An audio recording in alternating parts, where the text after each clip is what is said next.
La raison pour laquelle j'ai voulu faire ça, c'est parce que, comme vous savez, David, c'est lui qui filme de temps en temps, mais qui monte toutes les vidéos qu'on fait. Et je lui envoie des vidéos, il m'envoie toujours des commentaires, des trucs comme ça. Et il me dit, fais attention comment tu es mis par rapport à la caméra, mets la lumière de ce côté, fais attention au son, change ça, change ça, change ça. Et il m'envoyait des messages en disant, la dernière fois, parce que j'ai fait des interviews avec Marine, j'ai fait des interviews avec Priyank. Et il me dit, tu devrais dire ça avec Marine, tu devrais dire ça avec Priyank. Et il me montrait visuellement comment ça pouvait changer. Et j'ai dit, tu sais quoi, tu devrais faire un training avec tout le monde. On va enregistrer ça. Ça peut être peut-être une vidéo YouTube.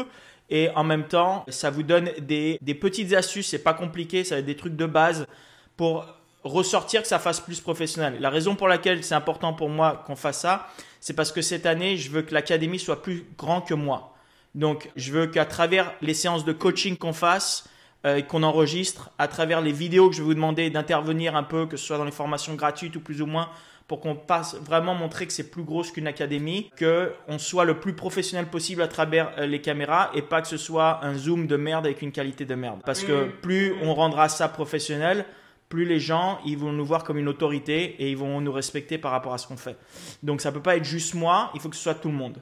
Donc David, je te laisse la main. Ok, super. Bah, merci Cyril et merci de me donner cette opportunité d'aider tout le monde à avoir des meilleures présentations sur Zoom. Non seulement ce sera bien pour le coaching, pour les ventes avec les clients, et je vais donner des astuces aussi au cas où tu interviews des gens pour le podcast, pour les vidéos, pour YouTube. Et je vais vous donner des petits conseils en fait qui vont non seulement vous pouvez les appliquer là-dessus, mais il y a des principes que vous pouvez utiliser tout le temps avec votre iPhone quand vous prenez des photos avec les familles et ça vous rendra vos photos largement supérieures. Alors déjà, ce que je vais faire, c'est que je vais prendre un screenshot de tout le monde. Donc je vais mettre tout le monde Attends, bouge pas. Ok, super.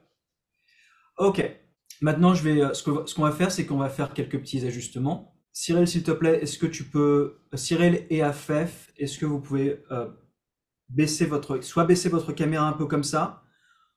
Voilà, un tout petit peu. Stop. Stop. Un peu plus, Cyril, parce que c'est revenu en arrière. Ok, très bien. C'est mieux. Voilà, très bien. Et Charlotte, un tout petit peu pour toi. Ok. Stop. Alors, je prends un screenshot maintenant. Donc ça, c'était avant. Là, on regarde juste le cadrage. Ok. Okay. Et alors, ce qui se passe, c'est qu'il y a beaucoup d'air au-dessus de la tête de Cyril. Il y a pas mal d'air au-dessus de la tête de Afef. Un tout petit peu au-dessus de Charlotte. Mais Charlotte, honnêtement, là, ça allait quasiment. Et ce qui se passe, c'est que quand vous vous mettez plus bas d'une certaine ligne, et je vais vous expliquer quelle est la ligne, vous avez l'air plus petit et moins imposant et c'est moins équilibré au niveau de l'image. Alors là, maintenant, c'est quand je vous ai fait juste un tout petit ajustement de votre écran. Voilà. Vous voyez la différence? Ouais. Ok. Donc en fait, ce qui se passe, c'est que quand vous vous mettez comme ça, comme là vous êtes, ça mimique une conversation qu'un client aurait avec vous s'il s'asseyait autour de vous. Parce que si vous êtes tout en bas, c'est comme si le client il vous regardait comme ça. Et si vous êtes tout en haut, si vous êtes coupé, c'est comme si le client il vous regardait comme ça. Non seulement ça, l'image est beaucoup plus équilibrée et je vais vous expliquer la psychologie un petit peu derrière tout ça. Alors d'où est-ce que ça vient cette règle? Je vais vous montrer quelques images. C'est ce qu'on appelle la règle des trois. Donc là, c'est une image du premier avatar. Donc là, l'écran est divisé en trois, comme ça. Ok? Et vous remarquez que le personnage principal, là, c'est un cadrage sublime. Et il est sur le premier tiers à tous les niveaux, en hauteur, verticalement et horizontalement de l'image. Et ça, c'est un plan superbe. Alors ensuite, là, je vais vous montrer les présentations de YouTube. Ça, c'est un Alex Hormozi. Donc, ce qui se passe, c'est que lui, il a mis ses yeux et son front au-dessus du tiers de l'image et sa bouche, elle est au tiers de l'image. Mais plus ou moins, le focus de sa vidéo est là et il a un tout petit peu d'air au-dessus de sa tête, comme vous en ce moment. Une autre personnalité qui fait de superbes vidéos sur YouTube, pareil. Alors lui, j'ai remarqué que ses vidéos, en plus, il est fait en scope, c'est-à-dire il a des bandes noires, mais là aussi, ça marche, la règle des trois, ça marche. La bouche là, les yeux là, un tout petit peu d'air au-dessus de la tête. Là, c'est une vidéo que j'avais fait pour Cyril, que j'ai dû recadrer. Là, il avait trop d'air. Et ce qui s'est passé, c'est qu'il avait l'air beaucoup plus petit que le reste, beaucoup moins imposant que tout ce qui l'entourait. Ça lui donne moins de pouvoir. Contrairement à Hormozi, qui en gros c'est la même taille, mais juste en bougeant la caméra, il domine son environnement. Et ce que j'ai fait, donc, c'est que quand j'ai refait la vidéo de Cyril, j'ai immédiatement, je l'ai cadré un peu comme ça. plus ou moins. Et là, tout à coup, ça change complètement la dynamique du plan. Ça, c'est un autre personnage qui fait ça sur YouTube. Et lui, c'est super. Il a fait le truc d'Avatar. Il a mis son œil sur le tiers à gauche et le tiers à droite. Alors, je vais vous donner un exemple qui va dans le sens inverse. Mon mari n'est pas là et je m'excuse à l'avance si elle regarde cet enregistrement. C'est la vidéo qu'elle m'a donnée pour le podcast. Ok? Alors là, ce qui s'est passé, c'est qu'elle n'a pas d'air du tout au-dessus de sa tête. C'est beaucoup plus claustrophobique et j'ai l'impression de la regarder comme ça. Si elle était en face de moi, c'est comme si je la regardais avec une casquette. Ok? Donc ce que j'ai dû faire, c'est que quand je l'ai refilmé, non seulement j'ai dû faire un peu de correction de couleur, mais j'ai dû la cadrer un petit peu comme ça, plus ou moins. Comme ça, au moins ses yeux ils sont sur les tiers. Donc ça fait quand vous faites un très gros plan comme les films hollywoodiens, là bien sûr il y aura pas d'air au-dessus de la tête, comme là c'est le cas. Mais vous faites pas ça. Vous faites du coach, vous faites du zoom, des trainings, des ventes par zoom de temps en temps. Cette règle, elle marche à tous les formats. Ça marche avec Instagram. Ça c'est une photo superbe et ça marche pour TikTok. Ok? C'est vraiment des détails. Ça va pas casser votre présentation. Si le coaching il est bien, le coaching il est bien. Et si vous êtes bien cadré et que le coaching est très mauvais, ça va pas changer le coaching. Mais pour moi, les détails, c'est la différence entre si je vous donne un œil comme ça, et plus vous rajoutez des détails dans votre présentation, à l'arrière-plan, avec le cadrage, avec le son, c'est des trucs que je vais vous enseigner, plus vous arriverez à un résultat comme ça. Ça, c'est le même œil. Tout ce que c'est, la seule différence, c'est des petits détails, des petites lignes qui ont été rajoutées petit à petit. Mais même quand on le voit de loin, on voit vraiment la différence. Ça se sent. Et c'est comme ça que j'aimerais que vous pensiez à rajouter des petits détails. Quand vous pouvez, bien sûr, il ne faut pas que ça prenne trop de temps. Il faut quand même faire ce que Cyril adore, c'est la règle de Pareto, faire les choses le plus vite possible et avec le plus d'efficacité. Mais en gros, c'est ça. Alors, on va parler de quelque chose qui est en fait plus important même que votre présentation visuelle, c'est le son. Le microphone, ce que je vous demanderais, c'est de vérifier de temps en temps qu'on entend bien, de faire un test, de vous enregistrer sur le Mac. Si vous faites des ventes au téléphone, appelez quelqu'un que vous connaissez et testez la connexion pour être sûr qu'on vous entend bien. Mm-hmm. Parce que je sais que c'est très très dur surtout avec Ringover, non seulement d'entendre les clients parce qu'ils ont des mauvaises connexions, mais ça on peut rien faire pour eux, mais on peut au moins faire en sorte qu'ils puissent nous entendre le mieux possible. Ok? Donc le microphone est très très important. Si vous pouvez même avoir un microphone, si vous faites beaucoup de présentations de coaching, je recommande même d'avoir un micro comme Cyril de haute qualité. J'allais juste faire un petit commentaire parce qu'avec Marine, du coup, on a lancé notre podcast l'été dernier et on s'est rendu compte que j'avais acheté un micro sur Amazon et en fait, ce micro-là marchait moins bien que au final le fil. Tu vois, tu sais pas les AirPods, mais ceux avec le fil, quoi. Ouais. Même les AirPods, on s'est enregistré avec les AirPods en podcast. Le son était beaucoup plus mauvais que les headphones que tu connectes directement à l'ordinateur avec le fil. Ouais. Donc, je sais pas si ça peut aider pour vos appels, surtout téléphoniques. Je sais que avec le fil, ça marchait mieux. Absolument, ça peut aider. La technologie wireless est géniale. C'est super pour écouter la musique, tout ça. Mon expérience, c'est que, et les professionnels vous diront ça, c'est que il y a rien qui bat, pour l'instant, ça va peut-être changer dans le futur, mais pour l'instant, les meilleures connexions sont toujours avec des fils. Que ce soit les écouteurs. Moi, les écouteurs avec lesquels j'écoute mes films, et je suis très particulier avec mon son, c'est des écouteurs qui ont été faits dans les années 80. Ils coûtent $80. Ils ont été utilisés par Céline Dion, même jusqu'à récemment par des personnalités à la radio comme Howard Stern. Maintenant, ça dépend de vos préférences, mais certainement, le fil, de toute façon, c'est beaucoup plus stable. Il n'y aura pas de problème de connexion. Je sais que moi, quand je faisais mes coups de fil avec Ringover, je les avais sur mon ordinateur et j'avais les beats, mais je les connectais avec un fil pour être sûr qu'il n'y avait pas de problème. Ouais. La connexion était meilleure. Okay.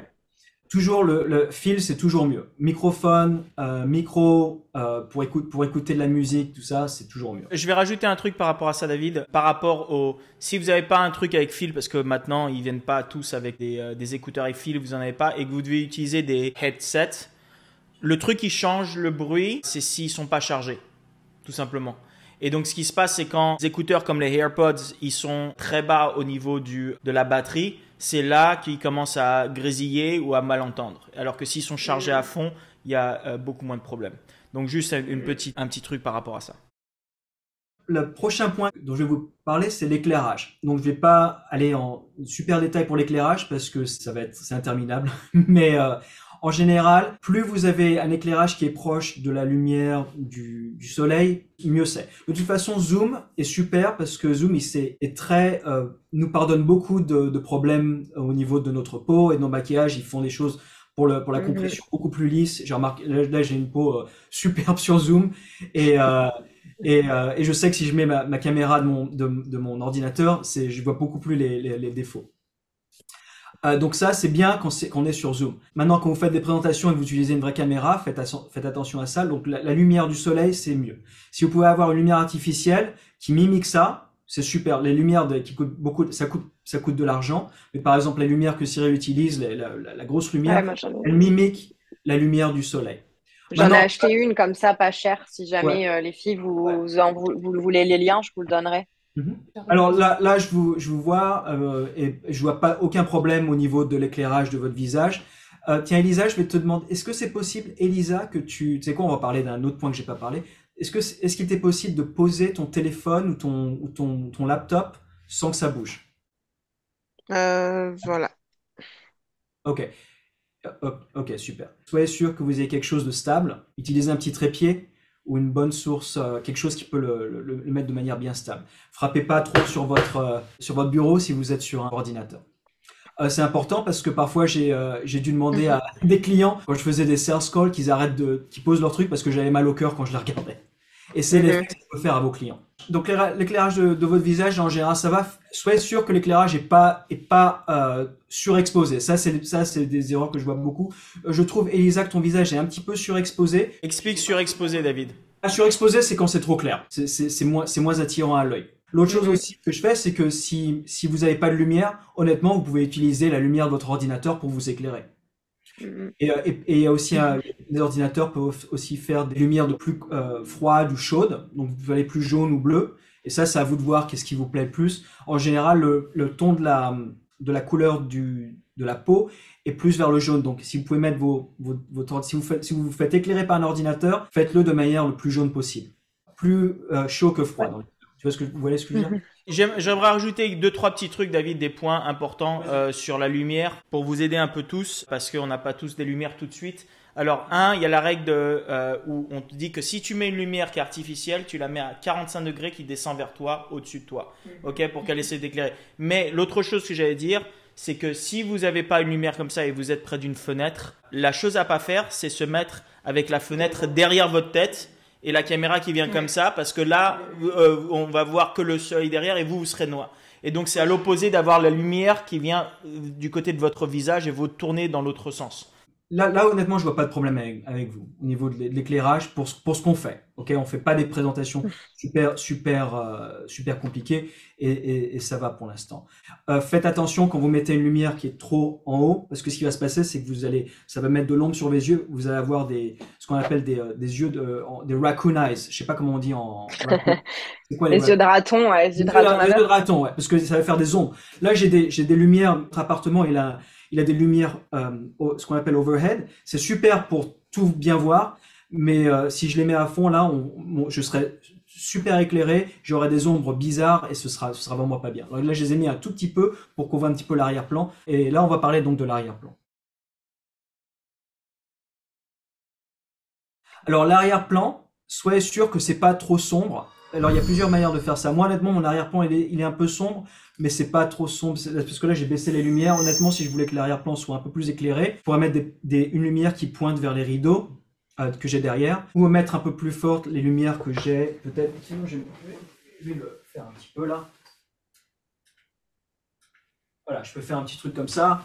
Donc, j'ai un petit peu d'éclairage à l'arrière. Comme ça, c'est pas creepy. L'autre chose que vous pouvez faire, c'est mettre un arrière-plan artificiel. Alors, faut faire gaffe avec ça. Là, honnêtement, AFEF, c'est super bien fait. Ouais, il est très bien celui d'AFEF.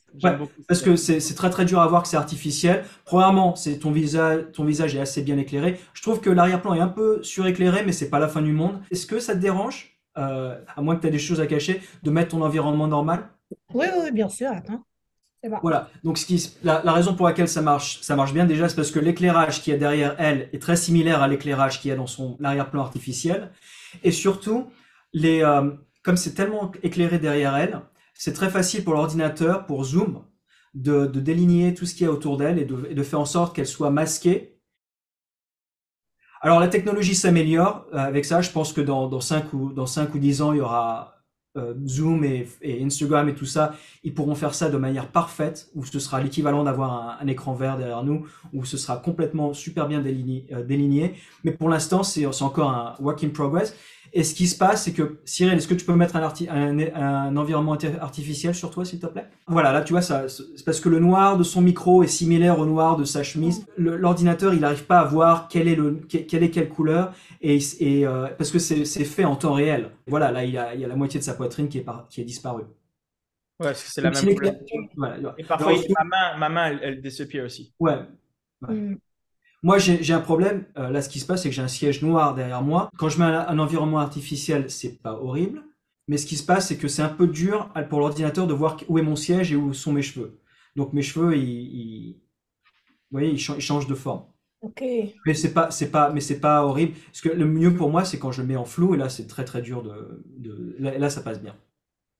Donc voilà, c'est pour les environnements artificiels. Donc si chez vous ça c'est bien éclairé, qu'il n'y a pas de problème, vous pouvez le mettre chez vous. Sinon, vous mettez un environnement artificiel et soyez sûr que c'est bien, que c'est quelque chose de professionnel, comme ce à FEF ou une bibliothèque ou un bureau ou quelque chose comme ça.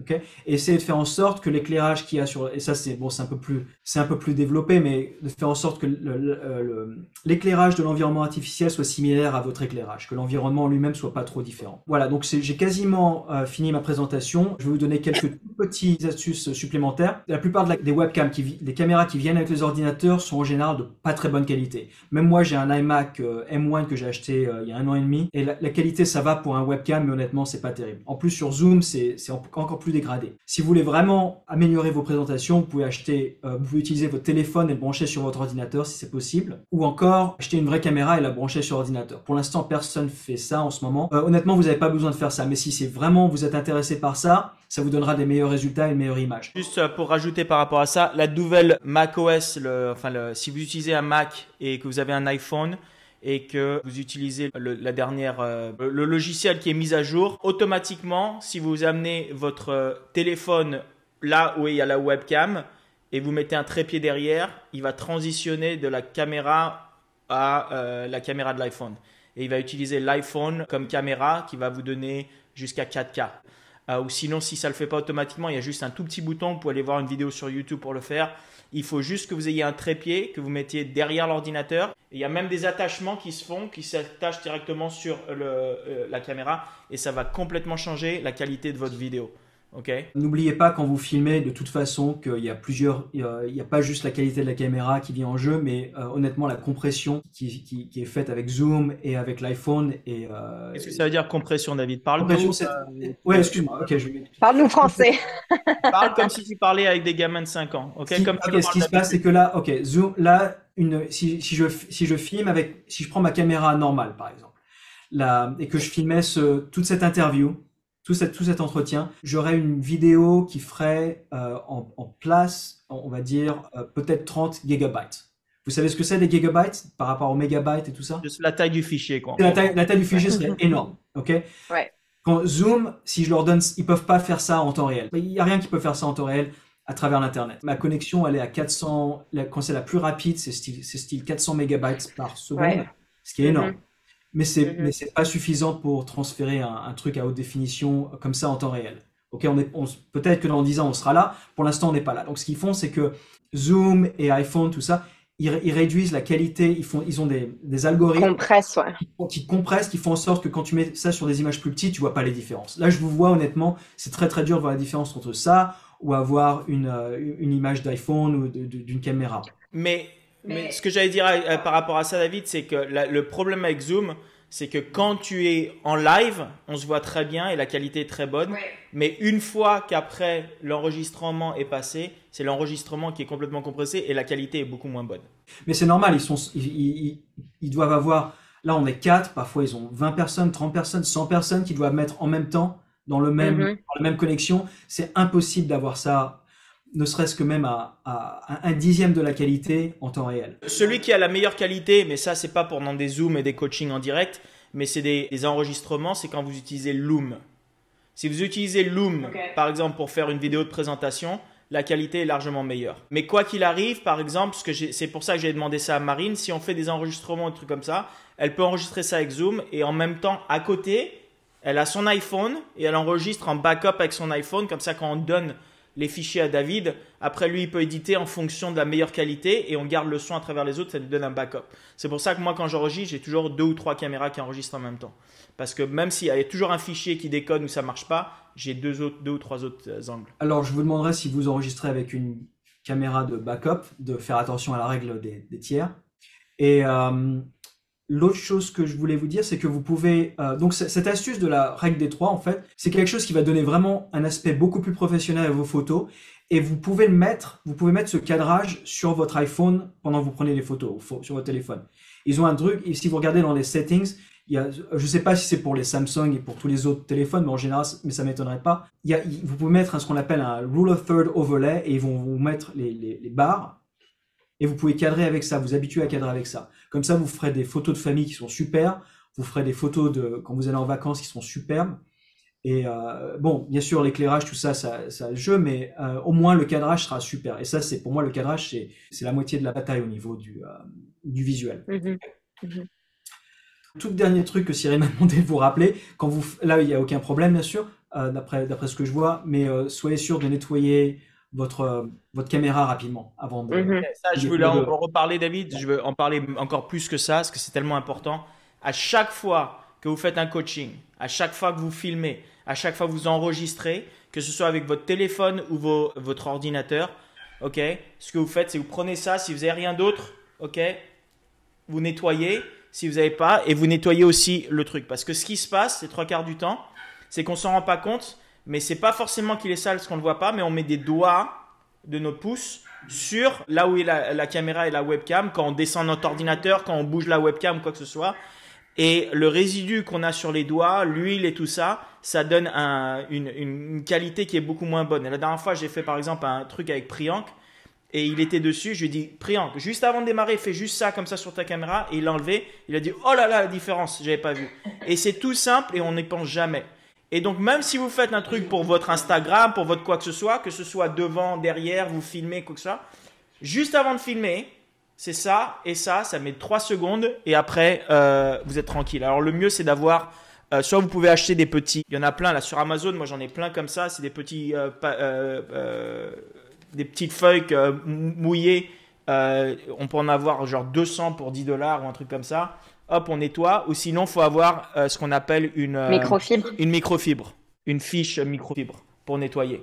Et ça fait une différence énorme dans la qualité de votre truc. Et c'est le truc le plus simple auquel personne ne pense. Et la raison pour laquelle j'aborde des petits trucs de détails comme ça, c'est parce que David, il est avec tout ce qui est visuel et de filmer et l'audio et le truc, il fait ça depuis tellement longtemps. Tu sais, il n'y pense même pas. C'est du genre des trucs qui sont automatiques, qui sont tellement de base. C'est pour ça qu'il va utiliser des mots comme compression. C'est la même manière que quand moi j'enseigne l'e-commerce parfois, il faut que je me calme parce que j'utilise des mots que j'utilise tous les jours et les gens ils passent complètement à côté parce que il y a des niveaux qui sont complètement différents. Et c'est pour ça que les trucs de base comme ça, c'est les trucs les plus importants auxquels on pense jamais. Et c'est pour ça que je voulais en parler parce que David, pour lui, c'est instantané. Donc, c'est comme en automatique quand on conduit une voiture et on va quelque part sans penser. Moi, c'est pareil avec l'e-commerce ou le marketing. David, c'est pareil avec tout ce qui est visuel. Mais il faut s'en rappeler.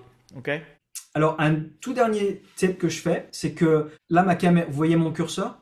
Ouais. OK. Ma caméra, elle est là. OK? Elle est tout en haut. Et ce que je fais, c'est que moi, quand je parle à un client, je mets la fenêtre du client juste à côté de ma caméra. Pareil, quand je fais Là, j'essaie de le faire le plus possible. Je sais pas si ça a bien marché. Mais quand je lis un texte, j'essaie de mettre le texte le plus proche possible de la caméra. Là, j'avais quelques notes pour ce dont je vous ai parlé, là. Et je le mettais le plus possible. Tu vois, il y a la caméra qui est là, et je mettais ça juste à côté. Quand je faisais des ventes, je mettais le plus possible mon texte juste à côté de la caméra, comme ça le client, il a l'impression que je lui parle à lui. Ouais. Plus vous avez du eye contact avec le client, plus il y aura une connexion. On faisait des vidéos de temps en temps avec le téléprompteur. La manière dont mon téléprompteur il marchait, c'est qu'il y avait la caméra, juste en face devant la caméra, il y avait une vitre qui était complètement qui était claire, mais qui reflétait son iPhone, qui était juste en dessous. Donc, pendant qu'il regardait la caméra, il pouvait lire et maintenir le contact visuel avec la personne qui regarde. En gros, en conclusion, je vais revenir à ça. Les détails, ce qu'on appelle add up. Vous n'avez pas besoin de tout faire d'un seul coup, mais un tout petit peu à chaque fois. Essayez d'améliorer la présentation, l'éclairage. Peut-être si vous avez un peu de temps, je vais vous donner un petit truc si vous voulez regarder vous-même. C'est ce qu'on appelle à Hollywood, c'est le three-point lighting. Là, je le fais pas sur moi. Honnêtement, si je faisais plus de présentations, c'est quelque chose que je ferais absolument. Ok, Charlotte, tu vois, si vous regardez elle a sur le côté de son visage, elle a ce qu'on appelle un highlight, parce que sa fenêtre l'éclaire sur le côté. Ça lui amincit le visage et ça lui donne du relief. Et ça, ce genre de trucs-là, c'est des trucs qu'ils utilisent tout le temps à Hollywood. T'as un éclairage devant toi. Je sais pas si t'as une deuxième lampe, mais de toute façon, t'as deux lampes? J'en ai trois. J'en ai une ici, qui est là, qui fait la plus grosse. Après, j'en ai une en haut. C'est la lumière qui est au-dessus. Et après, j'ai celle-ci là-bas pour mettre de la lumière là-bas, parce qu'en fait, mon office, il est hyper sombre, en fait, si j'allume pas et que j'ouvre pas la fenêtre. Ouais. Donc ça, là, Charlotte, elle a fait le three-point lighting de Hollywood. Je crois que normalement, elle aurait dû avoir une lumière peut-être de l'autre côté, mais non, superbe. Par contre, toi, Charlotte, un truc que je t'ai parlé, parce que là, on peut pas le voir et David, il peut pas le voir, mais un truc dont je t'ai parlé, ça, c'est impératif si tu fais des vidéos. Encore une fois, en gardant les yeux, c'est que toi, tu t'es mis plusieurs écrans et à plein de fois, on fait des zooms et tu regardes l'écran comme ça et tu nous parles comme ça et on n'a aucune connexion. Ouais. Et là, ça va mieux. Là, t'en penses quoi? Ça va mieux. J'ai mis le gros là avec l'écran ici et quand je fais des démonstrations, je le mets là pour pouvoir l'avoir en grand. Donc, quand je parle comme ça et je fais en sorte de garder le contact. Le mieux, c'est de garder le contact. C'est-à-dire que c'est là où tu fais la présentation, tu gardes ça devant les yeux. Tu vois ce que je veux dire? Et je sais pas si tu utilises la webcam qui est sur ton ordinateur ou c'est une câble qui est séparée, mais si c'est le cas, tu peux soit utiliser ton iPhone et le connecter et à ce moment-là, tu peux le mettre où tu veux ton iPhone et il te suit, mais à ce moment-là, mets-le là où tu fais la présentation, comme ça les gens ils te regardent. C'était ma question d'après pour David parce que j'ai cet appareil photo là qui fait de la 4K. Donc à ce moment-là, je pourrais peut-être connecter, j'ai jamais essayé de connecter ça pour avoir justement est-ce que je peux faire un zoom avec ça? Tu peux, mais ça, moi je sais comment tu peux le faire. Tu peux le faire avec un truc, mais tu as un iPhone, non? Oui. Mais pourquoi tu te prends la peine? Littéralement, l'iPhone qui est déjà en 4K, il se connecte. Et t'es sur un Mac? Ouais. Ah ben, il se connecte automatiquement avec un Mac. Tu as une toute petite fenêtre en haut. Oh, tiens, vas-y, mets-toi là, ça marche. Mais tu peux mettre ta caméra exactement là où est la caméra de ton ordinateur, en gros. Bah là, pour le coup, j'ai pas de trépied, mais, ça serait par là, quoi. Il y a un peu plus de contraste avec l'iPhone. Ouais, c'est un petit peu mieux avec l'iPhone. C'est pas. Il y a plus de détails, ouais. Ouais, il y a plus de détails. Pour moi, c'est largement de meilleure qualité. Je veux dire, la caméra, la différence entre la caméra de l'ordinateur et la caméra de l'iPhone, c'est night and day, quoi. Ouais.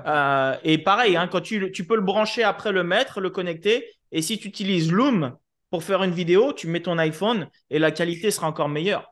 Et de toute façon, en plus, s'il prend les détails encore plus, David, peut-être je me trompe, mais plus il va prendre les détails, plus ce sera facile quand ils feront un virtual, parce que les détails ils seront plus définis.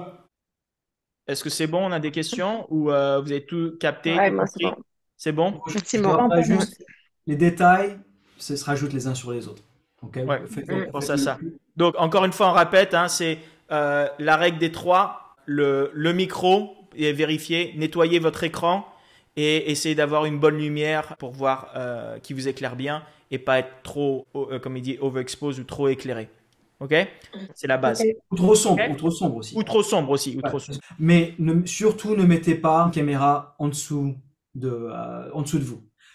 Où le client il regarde à l'intérieur de votre nez. Parce que le client qui fait ça, faut lui dire. C'est ce qu'on appelle dans le cinéma une contre-plongée, et c'est comme ça qu'on cadre les monstres. Mais là même et Dracula, c'est comme ça qu'ils sont cadrés. Au contre-plongée. Là, on est entre nous, c'est pas grave. Mais c'est quand tu fais un coaching ou un truc comme ça, on veut être debout, assis, Ouais. présentable, avec une bonne posture. Moi, il faut que j'y pense en temps parce que parfois, je suis soit comme ça ou soit on est comme ça. Alors, on peut être un peu décontracté si on essaye d'être un peu plus relax par rapport à quelqu'un. Mais après, il faut se rappeler qu'il y a aussi une différence de taille. Il faut peut-être se rapprocher un petit peu de l'écran. Mais pensez à ça parce que là, quand on est comme ça, comme il dit par rapport à Priyank ou aux autres, non seulement ils mettent les méchants, comme ils disent comme ça, à travers les films, mais c'est aussi, ça donne cette sensation que la personne, elle te juge un peu. Parce qu'elle te regarde de bas, t'es engouffré, tu la regardes comme ça. Oh, oh. C'est clairement jouer avec les émotions de la personne qui te regarde aussi. Je sais qu'en photo et aussi au niveau de la danse, avec les études que j'ai fait, mais quand tu es sur la gauche et que tu as la droite, ça fait vers le futur, vers le passé. Bon, ça, c'est encore plus poussé, mais la règle des tiers, en fait, c'est le point d'or, non? Est-ce que tu as le point d'or aussi avec ta vidéo? J'ai pas forcément centré, mais... Là, je vous demande juste verticalement. Ouais. Juste verticalement. On se met au milieu et on se met les yeux et le front à la règle des 3. Okay, et regardez-vous pendant que vous êtes sur Zoom de temps en temps avec le client. Regardez, est-ce que j'ai l'air professionnel? Est-ce que je me ferai confiance? Est-ce que le cadrage est correct? Ouais, c'est pour pas perdre... pas perdre l'attention. Bon, ouais. Ok. Bon, voilà. Bon, on va arrêter là. Merci tout le monde. Merci David pour cette présentation. J'espère que ça vous a servi à tous. Essayez de penser à ce genre de choses. Tout ce genre de choses, de toute façon, comme il l'a dit, c'est des trucs qui se travaillent. Du moment qu'on en est conscient avant de démarrer un truc, après, petit à petit, on s'améliore au fur et à mesure. On ne s'attend pas à être des pros tout de suite, mais on s'améliore petit à petit. Merci David. Allez, bon week-end. Bye bye. Bye.